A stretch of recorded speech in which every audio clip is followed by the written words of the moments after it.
Up next, we have our number-specific tools.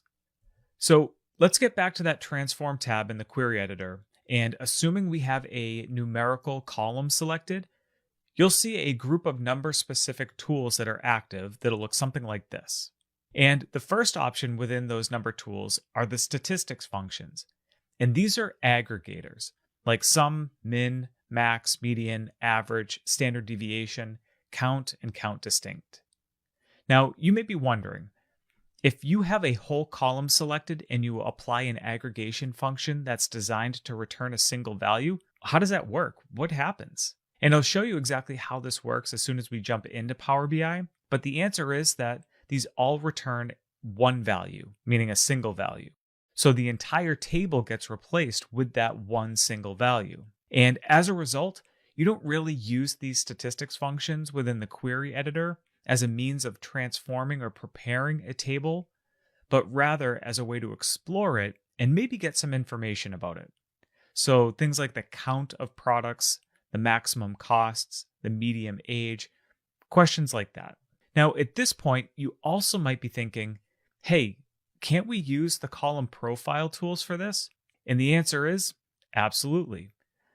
The column statistics and the column profile view are the exact same as what we'll derive using these statistics functions. And this lecture is really all about exploring the tools and options that are available to you within the query editor. Plus, you'll never know when these statistics tools may come in handy. Now, the next set of tools within this group, the standard scientific and trigonometry tools, these actually allow you to apply row-level operations. So you can apply the same standard operation like addition, multiplication, division, or some more advanced calculations like log, sine, tangent, etc. And these are actually applied to each value within the column. So unlike the statistics options, these tools are applied to each individual row within the table. In addition to those standard scientific and trig functions, you also have info functions. And these basically allow you to identify binary flags, either true or false, or 1 or 0, to mark each row in a column, whether it's odd, even, positive, or negative. So with that, let's open up Power BI and we'll practice some of these number tools. All right, so similar to the text-specific tools lecture, we're not going to connect to new data for this lecture, but instead use the product lookup table. So we're going to head back into the query editor through that transform button, and we're going to practice the numerical tools here. Once we're in the query editor, let's make sure we've got the product lookup table selected. And if we jump up to the add column menu, here are my number-specific tools. And you'll notice that the statistics options are grayed out, right? Because they're aggregators. They're going to return a single value. So it doesn't really make sense to add a new column that's derived by one of these stats functions. But when we move to the Transform tab, you can see that we do have these options available to us, right? And these statistics options are active here. And you'll see all of these different aggregation functions like sum, min, max, median, average, and so on. Let's say, for example, we wanted to understand the number of unique products captured in this lookup table. So if we click on product name and then head up to our statistics options, we actually see here that a lot of these options are grayed out, right? And that kind of makes sense because we're asking about a text-based column, right, and not a numeric column. So you can't aggregate or sum texts or find the minimum or maximum values of a text value here, right? All we can do is count or count distinct. And in fact, all of my other number column tools are actually grayed out here as well. So let's head back here to statistics, and we're going to count the distinct values here of product name within the table. And we have 293. So what this tells me is that there are 293 unique product names in my product lookup table.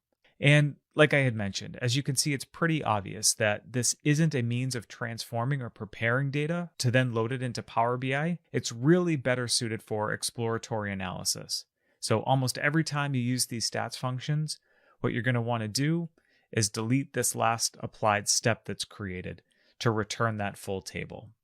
All right, so let's look at another couple quick examples.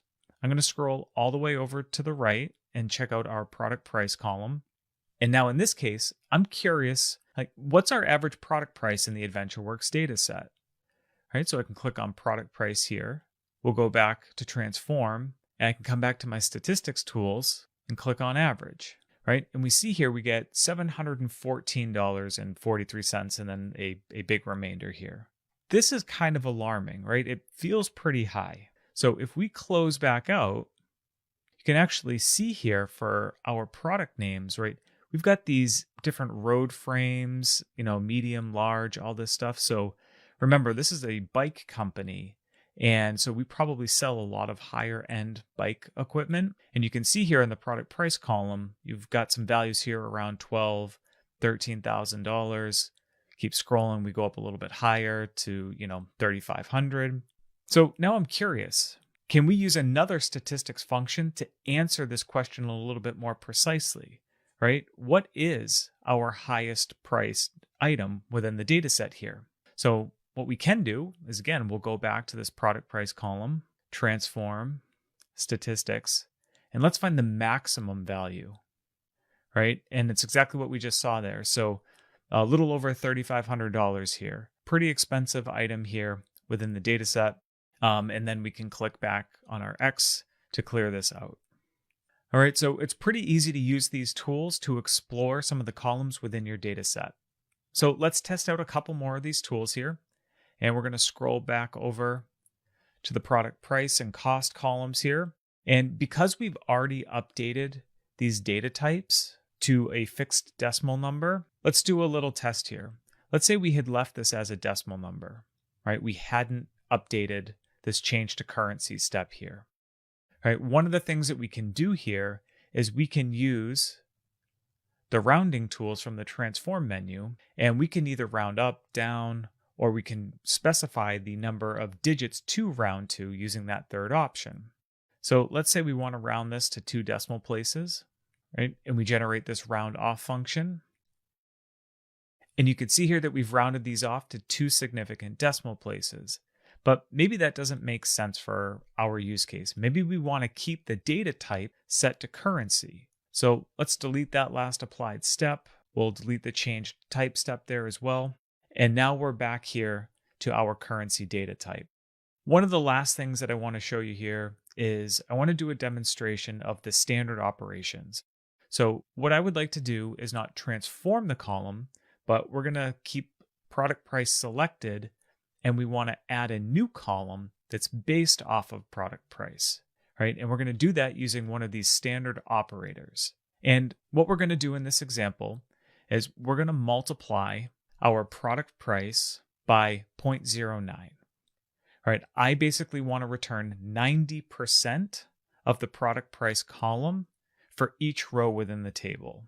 All right, so we're going to multiply this by 0.09. And the way that you can think about this is, let's say AdventureWorks as a company ran a 10% off deal. This might be something like that discounted product price column. So we'll lock that in. All right, so I can see here that we have created the new column, a new applied step here for inserted multiplication. And we've got this, pretty poor column name here. So let's update this to discount price. And the other cool thing to notice here is that because this column is based off of the product price column, it inherits the data type. And when we multiply the product price by 0.9, our discounted price also is set as a currency or a fixed decimal number data type. All right, so I think that's just about everything that we need to do as far as modifications to the product lookup table. So let's head back to our home tab, and we're going to click close and apply. And again, like we've seen, this is basically just updating these queries, and it'll apply these transformations, as you can see by what's happening on the screen. And it's great. It basically loads those tables, refreshes our data model.